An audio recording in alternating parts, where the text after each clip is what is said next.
మనం ప్రస్తుతం కడప కలెక్టర్ కార్యాలయం సమీపంలో ఉన్నాము. ఇక్కడ నా వెనక సైడ్ కనిపిస్తుండేది కలెక్టర్ ప్రధాన ద్వారము. కలెక్టర్ ఛాంబర్ కూడా అక్కడే ఉంటుంది. అయితే ఇక్కడికి జిల్లా నలుమూలల నుంచి దాదాపు కొన్ని వందల వేల సంఖ్యలో పేద మధ్యతరగతి ప్రజలైతే తమ బాధల్ని తమ కష్టాలని కలెక్టర్ గారికి విన్నవించుకునే విధంగా ఇక్కడ మనము ఇప్పుడు చూడొచ్చు. మనం వెళ్దాం అక్కడికి. బిగ్ టీవీ ఎక్స్క్లూజివ్గా చూపించే ప్రయత్నం చేస్తుంది. ఇక్కడే దగ్గరలో చాలా దగ్గరలోనే ఇక్కడ అర్జీలు రాస్తారు.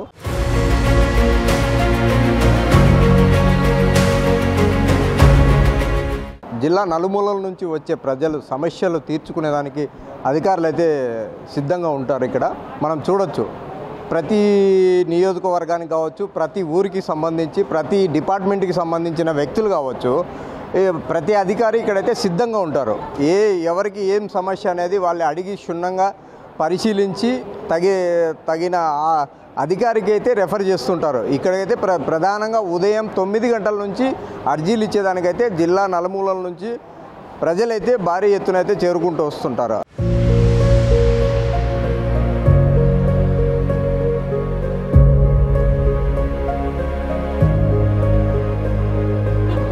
గత 11 సంవత్సరాలుగా జిల్లా నలుమూలల నుంచి ప్రతి సోమవారం 1000-2000 మందికి ఉచితంగా అన్నదానం జరుగుతుంది. ఇక్కడ అసలు ఆ అన్నదానం ఎందుకు జరుగుతుంది, ఎవరు చేస్తున్నారు అనే విషయాలు మనం క్షుణ్ణంగా పరిశీలిస్తే ఆదినారాయణమ్మ అనే ఒక మహాతల్లి ఉంది.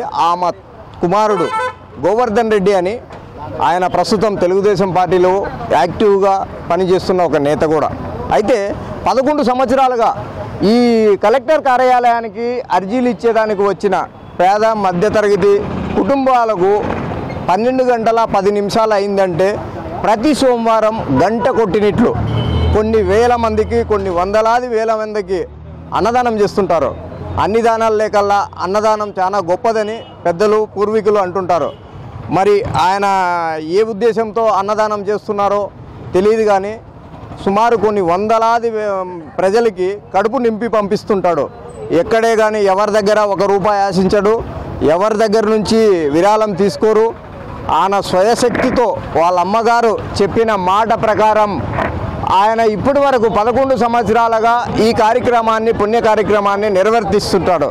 అయితే ఇక్కడికి వచ్చే ప్రతి వ్యక్తికి మనస్ఫూర్తిగా భోజనం పెట్టే విధంగా ఆయనే దగ్గరుండి స్వయంగా అతనే వడ్డిస్తుంటారు. అయితే ప్రతి సోమవారము ఏదో ఒక వెరైటీగా ఏదో ఒక ఫుడ్, ఈరోజు తెల్లన్నము చాలా క్వాలిటీగా ఉంటుంది. అన్నం కూడా మనం చూడొచ్చు. మన కెమెరామెన్ సుదర్శన్ చూపిస్తున్నాడు. ఒక వృద్ధుడు అన్నం పెట్టుకొని వెళ్ళేటప్పుడు ఎంత క్వాలిటీ ఉంటుందో చూడండి. మనం తినే మామూలుగా మంచి స్టార్ హోటల్లో దొరికే భోజనం లాగా కనిపిస్తుంటుంది. ఇలాంటి భోజనాన్ని ఇంత ఖర్చు పెట్టి ఈ వందలాది మందికి పేదలకు కడుపు నింపుతున్నారంటే చాలా అద్భుతమని చెప్పుకోవచ్చు. అయితే ఈ ఆలోచన ఎలా కలిగిన దానికి, అసలు ఈ కార్యక్రమం ఎప్పటి నుంచి చేస్తున్నారు అనే విషయాలు గోవర్ధన్ రెడ్డి మన దగ్గరే ఉన్నారు. గోవర్ధన్ రెడ్డిని అడిగి తెలుసుకునే ప్రయత్నం చేద్దాం. అసలు ఇప్పుడు దాకా ఎన్ని వేల మందికి చేశారు, ఒక సోమవారం రోజు ఎంత ఖర్చు వస్తుంది అనే విషయాలు కనుక్కునేదానికి ప్రయత్నం చేద్దాము. అన్న నమస్తే. ఇప్పుడు మీరు ఎన్ని సంవత్సరాల నుంచి ఈ భోజన వితరణ చేస్తున్నారు? దాదాపుగా 2014 రాష్ట్రం విడిపోయిన తర్వాత ఆంధ్రప్రదేశ్ రాష్ట్రంలో 2014 నుంచి కూడా మేము ఈ కార్యక్రమాన్ని ప్రారంభించడం జరిగింది. అంటే పాత కలెక్టరేట్ అంటే 7 రోడ్స్ ఉన్నప్పటి నుంచి అక్కడ పాత కలెక్టరేట్ దగ్గర దీన్ని ప్రారంభించడం జరిగింది. ఎందుకంటే ఎంతోమంది కడప పట్టణానికి మరి కలెక్టర్ ఆఫీస్కు చాలామంది నిరుపేదలు ఎంతోమంది పల్లెల నుంచి చాలామంది వస్తూ ఉన్నారు. అప్పుడు కంబైన్డ్ జిల్లా అంటే 11 నియోజకవర్గాలు ఉండే జిల్లా, మళ్ళీ 10 నియోజకవర్గాలు కంబైన్డ్ జిల్లాలో చాలామంది పేదలు ఊర్ల నుంచి అయితే ఒక కొద్ది 10 మంది 20 మంది ఆ గ్రామ సమస్యను పట్టుకొని వస్తూ ఉన్నారు. అంటే వీళ్ళందరూ కూడా బయట పోయి భోజనం చేయాలంటే దాదాపుగా 1000 రూపాయల నుంచి 500 రూపాయలు అవుతుంది. వాళ్ళు ఛార్జీలకే లేకుండా ఇక్కడికి వస్తాను, ఇంకా భోజనం ఎవరు పెట్టాలా అంటే ఖాళీ కడుపుతో తిరిగి వాళ్ళ ఊర్లోకి వెళ్తూ ఉన్నారు. అంటే ఇవన్నీ చూసిన తర్వాత తర్వాత మనం కూడా ఏదో ప్రజాసేవ చేయాలా, ఒక మంచి కార్యక్రమం చేయాలనే ఉద్దేశంతో ఈ కార్యక్రమం మొదలుపెట్టాం. 10 సంవత్సరాల నుంచి కూడా నిర్విఘ్నంగా కొనసాగుతూ ఉంది. ఇది 11వ సంవత్సరం. మళ్ళీ ఎలక్షన్ అయిన తర్వాత, అంటే ఈ యొక్క ఎలక్షన్ కోడ్ అయిన తర్వాత, కోడ్ తీసేసిన తర్వాత మళ్ళీ మేము ఈ కార్యక్రమాన్ని స్టార్ట్ చేసినాం. పోయిన సోమవారం నుంచే మళ్ళీ స్టార్ట్ చేసినాం. గ్రీవెన్సెల్ అంటే గతంలో గ్రీవెన్సెల్ ఉంది, మధ్యలో స్పందన వచ్చింది. ఇప్పుడు ప్రజా సమస్యల పరిష్కార వేదిక అని చెప్పేసి వాళ్ళ నూతనంగా ఈ ప్రభుత్వము, తెలుగుదేశం పార్టీ ప్రభుత్వం దీన్ని ప్రవేశపెట్టింది. కాబట్టి ఏదన్నా సరే ఈ యొక్క కడప జిల్లా ప్రజలకు మనం ఒక చేయూతనిచ్చి వాళ్ళకి ఇంత కడుపు నింపితే మనకు కొంత పుణ్యం వస్తుందనే ఉద్దేశంతో మనం మంచి కార్యక్రమం, నాణ్యమైన భోజనం పెడుతున్నాము, మంచి భోజనం పెడుతున్నాము. ఎక్కడ కూడా హోటల్లో కూడా ఈ విధమైనటువంటి భోజనం ఉండదు. చాలా పేదలు, దాదాపు ఒక 10 మంది పల్లెల నుంచి వస్తే 1000 రూపాయలు అవుతుంది. కానీ ఆ 1000 రూపాయల మీద అక్కడ భోంచేసిపోతారు. అంటే 1000 రూపాయలు వాళ్ళకి మిగులుతుందన్నమాట. అంటే పేదలు ఎక్కడి నుంచి చేస్తారు, వాళ్ళు డబ్బులు ఉండవు. కాబట్టి అర్ధాకలితో మళ్ళీ తిరిగి వాళ్ళు వెళ్తూ ఉన్నారు. కాబట్టి దాన్ని లేకుండా, ఎందుకంటే తెలుగుదేశం పార్టీ అధినేత ఎన్టీ రామారావు గారు ఏం చెప్పారంటే సమాజమే దేవాలయం, ప్రజలే దేవుళ్ళు. కాబట్టి ఈ సమాజమే దేవాలయం అన్నప్పుడు దీంట్లో ఉండే ప్రజలందరూ కూడా మనకు దేవుళ్ళతో సమానం. వాళ్ళ యొక్క ఆశీర్వాదం ఉంటే మనం కూడా ఇంకా మంచి కార్యక్రమాలు చేసే ఉద్దేశంతోనే ఇటువంటి కార్యక్రమాలు మొదలుపెట్టాం. దీనికి మంచి ప్రజల నుంచి మంచి స్పందన ఉంది. ఎందుకంటే ఇవాళ కొంతమంది ఏం చేస్తారంటే 1 వారం 2 వారాలు పెట్టి మళ్ళీ చేయలేని పరిస్థితి. కానీ నిర్విఘ్నంగా ప్రతి సోమవారం మేము చేస్తాను. అంటే మాకు ఉన్నటువంటి తెలుగుదేశం పార్టీ కార్యకర్తలు అయితేమి, మా కాలేజీలో ఉండే స్టాఫ్ అయితేమి, అందరి సహాయ సహకారాలతో, అంటే ఇక్కడికి వచ్చినప్పుడు స్వచ్ఛందంగా వాళ్ళు కూడా వచ్చి వడ్డించిపోతూ ఉంటారు. కాబట్టి ఇవన్నీ కూడా నాకు తెలిసినంత వరకు మనము ఎందుకు ఈ సేవ చేస్తున్నామంటే, మనం పుట్టినప్పుడు ఉత్త చేతులతో వస్తాను, పోయేటప్పుడు ఉత్త చేతులతోనే పోతున్నాం.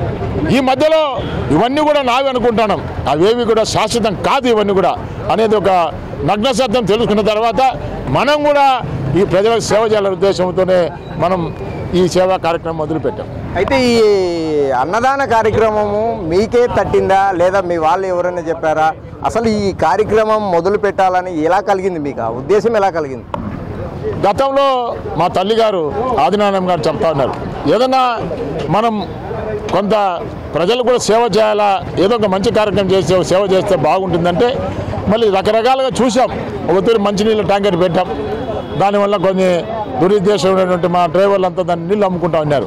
నాకు తెలియదు, కానీ కొంతమంది కంప్లైంట్ చేస్తే తర్వాత దాన్ని తీసేసిన. ఇంకా ఏదైనా మంచి కార్యక్రమం చేస్తే ఏమైందంటే ఈ కార్యక్రమాన్ని మొదలుపెట్టాం.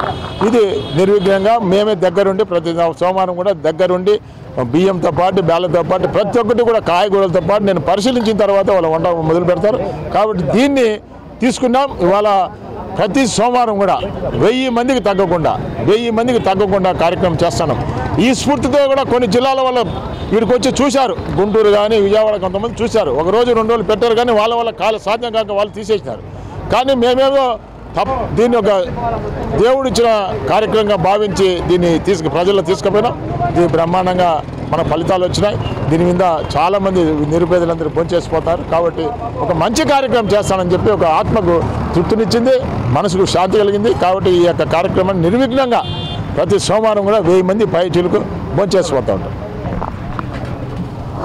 విన్నాంగా గోవర్ధన్ రెడ్డి గారి మాటలతోనే వాళ్ళ అమ్మగారు చెప్పిన ఆదేశానుసారమే పేదలకి అన్నదాన కార్యక్రమం నిర్వర్తించాలని చెప్పి గత 11 సంవత్సరాలుగా కొన్ని వేల మందికి జిల్లా నలుమూలల నుంచి వచ్చే పేద మధ్యతరగతి కుటుంబాలకు కడుపు నింపి పంపించే విధంగా ప్రయత్నం అయితే చేస్తున్నారు.